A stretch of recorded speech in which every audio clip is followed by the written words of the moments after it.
welcome to Sound Off of System 1. I'm your host, Brooke Serbin, and I'm here today with our panel of experts to discuss tough interview questions. But before we get started, here are a few words about System 1. System 1 is a leading provider of specialized, highly technical, outsourced services and workforce solutions to critical infrastructure, technology, life sciences, and government sectors, putting more than 650 employees and 9,000 contractors to work in the United States, Canada, and the UK. As you're tuning in today, please join us in the comments. Our marketing team will be monitoring them. Let us know where you're joining from and what industry you work in, and what questions you have for our experts. First, let's have our panel of experts introduce themselves, and to view their hot jobs, you can scan the QR code or head to jobs.system1.com. And Shanazi, can you start off our intros? Thanks, Brooke, and happy Friday, LinkedIn. My name is Shanazi Kamharani. I'm an IT recruiter with System 1. I sit out of Tampa, Florida, and I've been with the company about 5 years now. The hot job I'm excited to talk about today is an Azure data engineer opening I have with a large manufacturing tech client in St. Louis, Missouri.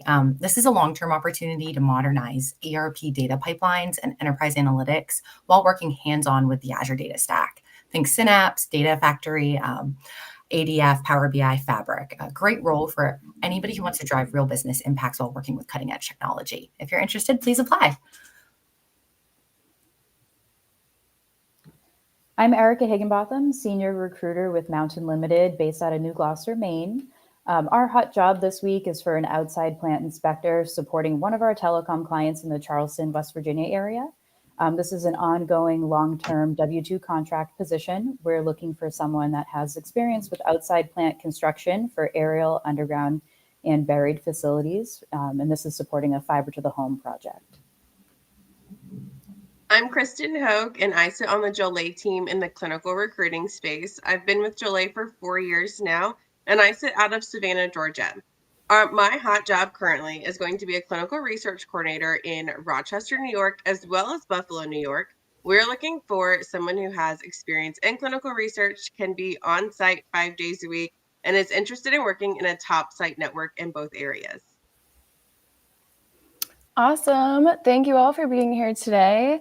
And let's jump into our first question. So, from your experience, what are the most common tough interview questions that candidates struggle with? And let's start with Erica. Yeah, I would say some of the harder questions would be what is your biggest strength and or weakness? Some of those situational questions and trying to describe a situation or time that you've had a complicated experience working with a client or a manager. Biggest takeaway there is just always leave with a positive mindset and stay away from any sort of negativity during those types of situations that pop up. Totally agreed, Erica. Great points there. And I think those kind of questions that are open-ended and we're a little afraid to be too honest or vague are always tough. Something I also hear about from my technical candidates and technical interviews, they can struggle with those very specific tooling or technology questions because not everyone's worked with so much technology out there. And that's fine. Great if you have. If you haven't, some advice I offer is just to really try and tie it back to something similar you've used, or even instead of saying, hey, I have no experience here, talk about how you've picked up new technologies in the past. I really think that keeps answers confident, honest, and forward-looking. Yeah, completely agree with both points. I think one of the bigger things is like a time that you failed. You don't want it to come across as something that you can't do. So you want to be able to spin it into a way that you've learned and have grown from that area. But I think that's one of the questions that we all fear when it's going to be asked is how do we answer this? Yep, those are perfect. And Kristen, that is a perfect segue to our next question. How should candidates prepare for behavioral questions like, tell me about a time you failed, or describe a conflict with a colleague? And Kristen, can you start us off?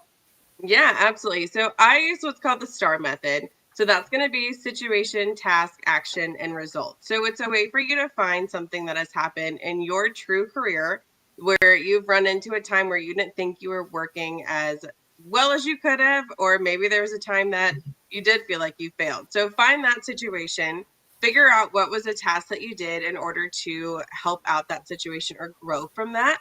And that's how you can describe your failure to your interviewer. So one example would be you're not good at delegating. So you could say, in the past, I was not good at delegating.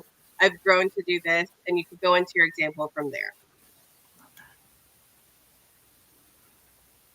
Agreed. I think honesty is a key player in this type of question.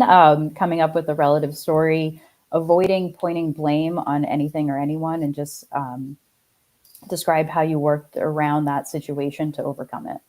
I love that. And it's always a story. And just to add on to that or build from an IT angle, it's easy to focus on the story from like a technical problem perspective, but I think this is a really great opportunity to highlight soft skills like collaboration, accountability, ownership, especially in cross-functional teams where IT candidates can sometimes forget to explain how they communicated with others to work through a problem. I think that can matter just as much as the actual technical skills.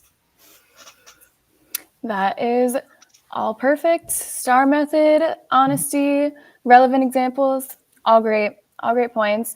Now let's turn to preparing beforehand. So what advice do you have for researching a company before an interview to handle questions like, why do you want to work here? And Shanazi, can you start us off? That's a tough one. I'm a research nerd. So my first advice is research the company. Definitely check out the website. A lot of times they're going to ask you that right off the rip just to tell if you're really interested. But go beyond that.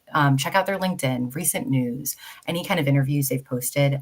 And then from an IT, like it doesn't hurt to also look at their tech stack if you can get into that too. It shows you're prepared. It shows you're eager to win the opportunity. And it's going to be a question they're going to ask.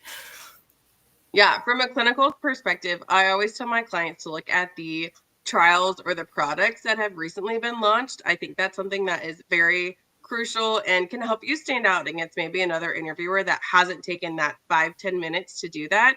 So doing any research with any new products that they have, or if it's something new that's hitting the market soon, I think that's definitely something that can help you stand out. Yeah, I agree with both points. Researching the company on all platforms that you can possibly find, figuring out what their culture is, what their growth mindset is, and also looking at that industry news and kind of what's going on for big projects, roadblocks, things like that. Yeah, that is all perfect. That's great insight and very industry specific. So thank you for that. How about when faced with a question like, what's your greatest weakness? What's the best way to respond without sounding rehearsed or insincere? And Erica, let's start with you. Yeah, so this is one where you should be a little more honest and come up with that relative experience or story. For instance, let's say you're not so great at public speaking. So how you came to overcome that, like joining live events, doing talks, hosting conferences, and just always focusing on a growth mindset. You struggled with this in the past, but these are the steps that you took to improve going forward. I love that, Erica, because you're not focused on the failure there. It's looking up and it's a real manageable weakness that you're already working to improve. With technical candidates, that can be a little difficult. So sometimes I'm like, use a metaphor. It's easy to answer a common question that way. So think of it like you noticed a bug, you found it, you debugged it, and now you're deploying a fix. So it's just creating that story for that. Yeah, and I also tell my clinical candidates that maybe it has to do with something that is a therapeutic area specific role. So you can say my weakness is I don't have experience in this therapeutic area, but it's something that I really am interested in. I've done background research on. So I always say look at the job description and see if you can try to twist it into one thing that you haven't done that you'd like to do.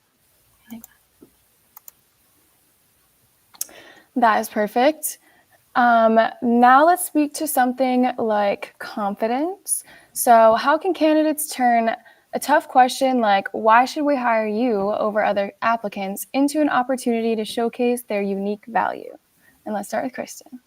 Yeah, so I'm going to refer back to my job description comment because that is gold when you're in an interview. One thing that I always tell people is find something that you can bring to the table that is listed on their job description. So I'll also use my therapeutic area experience. We can say that someone's doing an infectious disease experience. You can say, I have X amount of years doing this. Here's my protocols. I've worked in this. And that way you're able to showcase that you can bring to the table what they're asking for. No, that's great.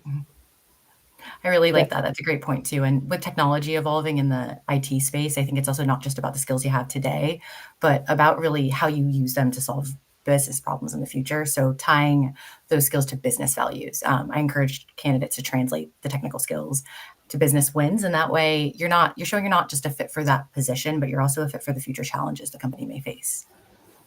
I agree with both of you, highlighting your skills and your strengths, being specific, again, positive focused, and not trying to be comparative to other candidates that you think might be applying or interviewing as well. Perfect. This goes back to that preparedness. If you've thoroughly researched the company, this is where you can show them you really know what you're talking about.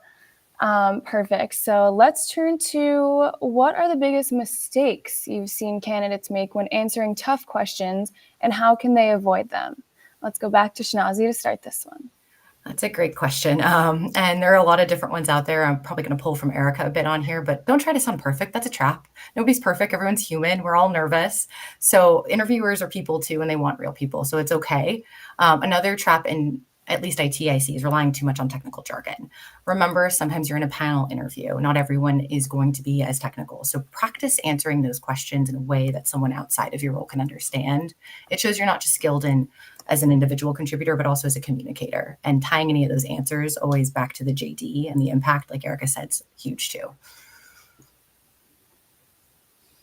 Yeah, I agree. And I think it's something that, could happen during an interview is we want to be personable. We don't want to sound like a robot and too rehearsed, but we also don't want to overshare and go off topic too much.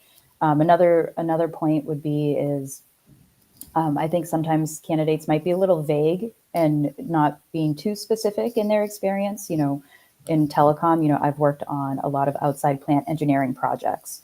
Well, what kind? So kind of going into a little more detail during the questions as well. Yeah, I completely agree with everything that they both said. Another thing that can help you kind of stand out that people don't normally do is researching that company. So yeah, we all know to look at their LinkedIn or their website, but find people that have worked there too, because you can get a good understanding of if someone's worked there for 10 plus years, you have a good understanding. They've got a good culture going around. So I think that's going to be one of the things when one of their tough questions is, why do you want to work here? That's something that you can bring into and kind of tie into your background research that you've had with them. That is perfect. Take it from these experts. They've seen the good and the bad, so make sure you're prepared. We have a commenter question. So how do you balance... Oh, sorry, can't see it. How do you bounce back if you think you answered a question badly? Thank you for that question. What do you guys think? Move on quickly. Yeah. It's sort of like you can't really cry over spilled milk, and there are a lot of different ways to get to the same place. So just what Erica always says, tie it back to the job, bring it full circle. Yeah, we're all human. We're going to make a mistake at some point. So they're going to understand that. They want a human on their team. They don't want a robot. They don't want someone who's going to be perfect. So I think even if you don't answer a question correctly, or you think you don't answer it correctly, it might have been just what they're looking for. Agreed. And you could always, circle back, if you will, and say, I answered this in a way that I really, didn't mean to, or I want to add more content to that question or answer. So you could always go back to it if it's organic like that too. Perfect. What red flags come up in response to questions about past experiences? Like, why did you leave your last job? And Erica, let's start with you. Yeah, so I think the biggest red flag is talking poorly about that past company, manager, or just in general, just kind of focusing on the negatives there. When you're asked that question, I think it's important to highlight why you left. Maybe it's you want more growth opportunities. You want to learn a different skill set. This company is using this software and you want to get into it because it's going to be the new thing in the industry. So always approaching that answer with a growth mindset and not focusing on all of the maybe negative reasons why you might be looking. I think that's perfect. You said it all. And in IT and everywhere, restructuring, layoffs, they happen a lot. You're right. It's not a red flag in and of itself. It's about how you talk about it. So keeping it industry relevant and forward looking is great. Focus on where you're moving to. Yeah, definitely like not playing the victim. Don't be talking down on your previous employer, I think that is something that nobody wants to hear, because if the roles were reversed, we wouldn't want that happening to us either. But one thing is always just being professional about it and saying, this happened and this is how I'd like to move on from it. Perfect. Yeah, that's one of those ones that can feel like a trick, but it's not. It's exactly what you guys said. Just always lean towards positivity in an interview. How about another commenter? We have Jeff from Florida. He says, what are some good questions to ask the interviewer during the interview? I think this is a great point. What do you guys think? Love that question. And I think that's actually something we haven't touched on during this. You should ask questions during an interview. Part of preparation and research, have questions ready. I think Kristen touched on the products. So maybe where they're going next. I always like looking ahead, not just the next 30 days or 60 days, but what's your vision and expectations after 90 days? And what does great look like? Really getting an idea of you in the role and you exceeding and then growing in the role. I 100% agree with that. Say you're starting off in an entry-level role, what does that growth path look like for you personally? And what does the company's growth path look like going forward? Yeah, I think asking those growth questions are really important because it shows that you want to be there for the long haul. It's not just going to be something short and quick that you want to learn and see something else right after that. So I think asking what that growth perspective looks like is something that they value. Also, you could do, what does my day-to-day life look like? Because we can read the job description all day long, but it's not really going to tell the true story about, if I step in that door, what does my day look like? And that's where they're able to have that conversation with you, like you're almost interviewing them. I love that, Kristen. And Jeff, just like one more point too, and it depends on the round of the interview, but towards the final end, sometimes it's a great opportunity to ask them, hey, do you have any concerns about my skills that I'm bringing to the table that I can address now? And that way you can kind of get ahead of anything that might be after a final or before a final. Yep, those are perfect. Thanks for that question, Jeff. We've got one more question. Based on your expertise, what's one underrated tip for tackling any tough interview question? Kristen, what do you think? Yeah, so some people might laugh at this, but definitely pausing after a question. So the reason I say pausing, take like 2-3 seconds just to get your composure and be able to really answer this question fully. And that's just because it shows the manager that you can perform under stress or in a quick environment. Another thing is use your resources. ChatGPT is my favorite person ever. And that is just because before an interview, I tell people, type in, play the role of a hiring manager for this position and give me some situational questions that may be asked. That way you can prepare yourself for anything that might be asked in that area, because that's going to cover any weaknesses that may prop up, any of your biggest failures. So it's going to cover up most of those tough questions that you can be prepared on, but not rehearsed. That's perfect, Kristen. And I mean, just pausing and breathing, I almost feel like I'm running out of breath on these. So I think that's a great piece of advice, seriously. But, and I don't want to copy you again, but shifting that mindset where let's think strategy, right? Instead of viewing this as a tough question, let's think of an opportunity where we can create a story here. And I think you've been saying it the whole time, but tying it back to the job. So try ending your answers, looping them back in, even if it's a personal question, tie it back to how you made your teammate better, or an engineer, a communicator, how it improved you. And then that's how you're going to leave that strong, relevant impression. Definitely. And I think doing like a mock interview and practicing, whether it's by yourself or if you have a friend or whoever that can just practice with you, sometimes answering these questions about yourself and your experience can feel a little forced. So just getting used to talking about yourself in that way, and it just might help be a little more fluid when the interview comes. Practice, yeah. Yeah, perfect. And that will round us out for today. Connect with this panel. They have got great experience. And yeah, we are out of time for today. So thank you to our panel, and thank you for everyone that commented. If we didn't answer your question live, we'll do our best to answer them all in the comments. Don't forget to follow System 1 on LinkedIn and subscribe to our YouTube for all past Sound Off episodes. And make sure you tune in every first and third Friday of the month, as we will have new episodes. Our next episode is Friday, October 3rd, and it will be a live Q&A. See you there. Bye.